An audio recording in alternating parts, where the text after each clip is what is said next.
இன்றைக்கி என்ன செய்ய போகிறோன்னா பிரிஞ்சி சாதம் செய்ய போகிறோம். அது எப்படி செய்ய போகிறோன்றதை வாங்க வீடியோக்குள்ளே போகலாம்.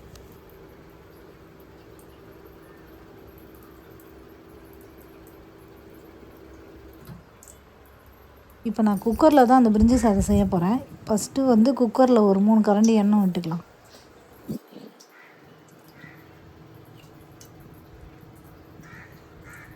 மூணு டீஸ்பூன் நெய் ஊற்றிக்கலாம்.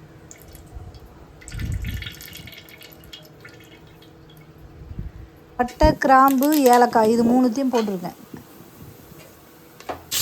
இந்த பிரிஞ்சி சாதத்துக்கு தேவையான ஒரு 4 வெங்காயம் எடுத்து கட் பண்ணி வச்சுருக்கேன். அதை இப்போ அதில் சேர்த்துக்கலாம். 3 பச்சை மிளகாய் அதில் போட்டுக்கலாம்.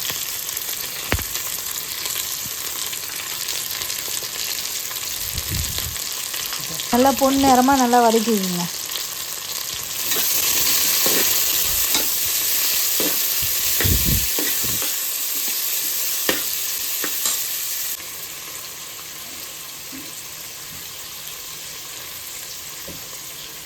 ரெண்டு டீஸ்பூன் இஞ்சி பூண்டு பேஸ்ட்டு சேர்த்துக்கலாம்.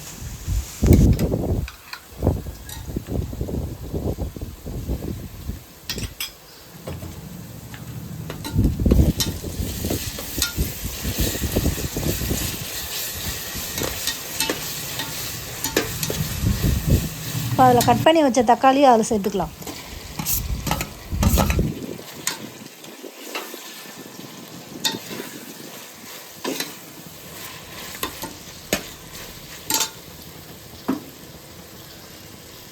தக்காளி போட்டு நல்லா வதக்கிட்டு புதினா, கொத்தமல்லி போட்டுக்கலாம்.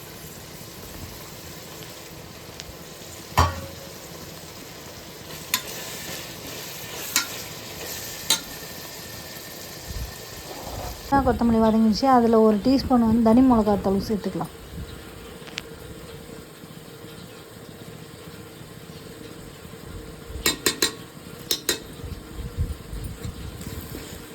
நல்லா அதை வதக்கி விட்டுக்கலாம்.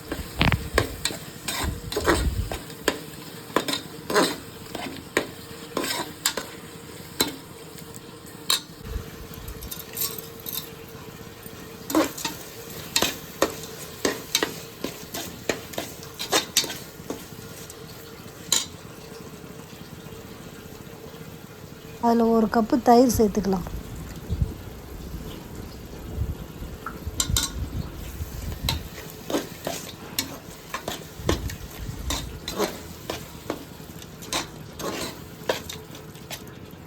இப்போ பொடியாக கட் பண்ணி வச்ச பீன்ஸு, கேரட்டை அதில் சேர்த்துக்கலாம்.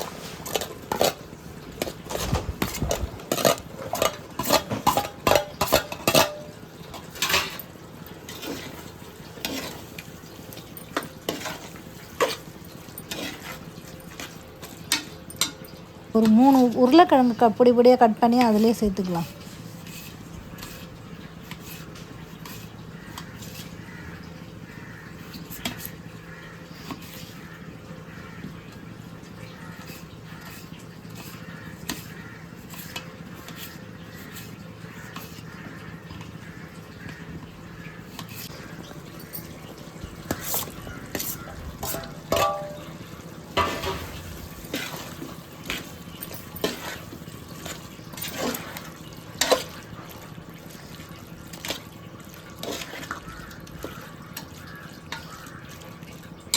மீல் மேக்கர் 100 கிராம் எடுத்து சுடு தண்ணி ஊற்றி நல்லா கழுவி அதை சேர்த்துக்குங்க.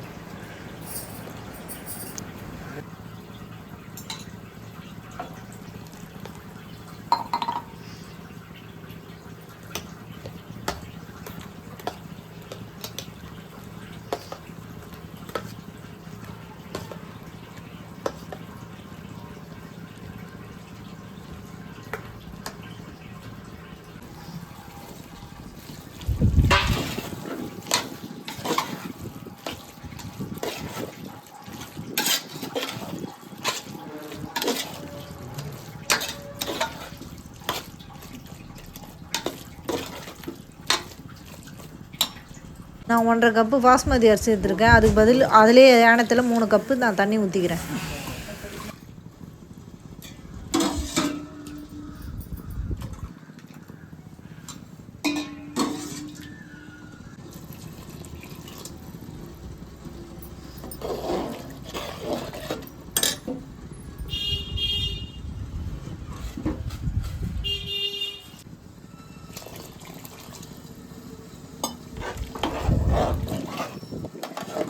அதை நல்லா கலரி விட்டுக்கலாம்.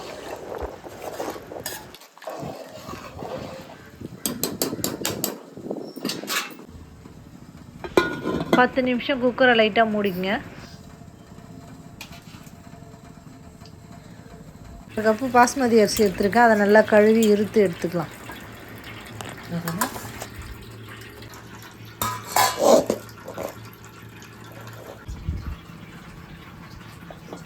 இப்போ 10 நிமிஷம் நல்லா காயெல்லாம் வெந்துடுச்சு.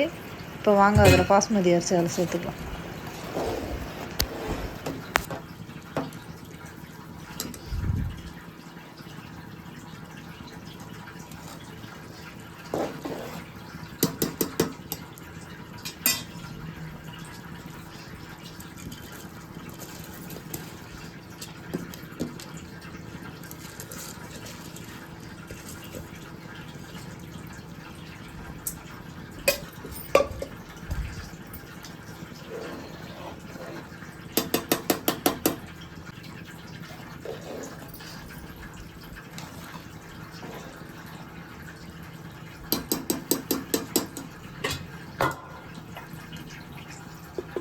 பாஸ்மதி அரிசி போட்டுட்டேன். இப்போ லைட்டாக ஒரு 5 நிமிஷம் மூடி விடலாம்.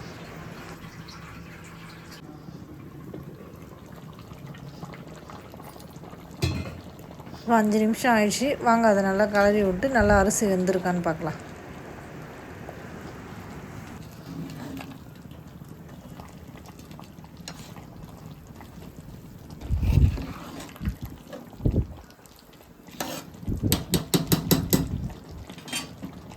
இப்போ அரிசி நல்லா வெந்துருச்சு. இப்போ வாங்க ஒரு 50 கிராம் நெய் அதில் சுற்றி ஊற்றி விட்டுக்கலாம்.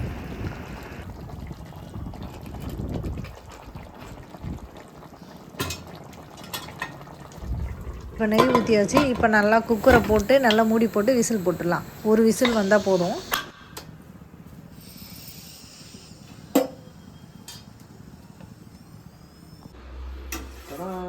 பிரிஞ்சி ரெடி ஆயிடுச்சு.